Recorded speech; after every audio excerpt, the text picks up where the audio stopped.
Ang nga eh. Nadagoy konting kalaman nga i-share niyo no.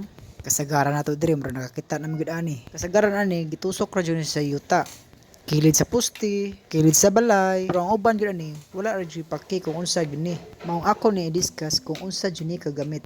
Mao ni siya gitawag og ground rod. Ang ground rod ay no sa mga wala pa kahibalo. Example sa balay.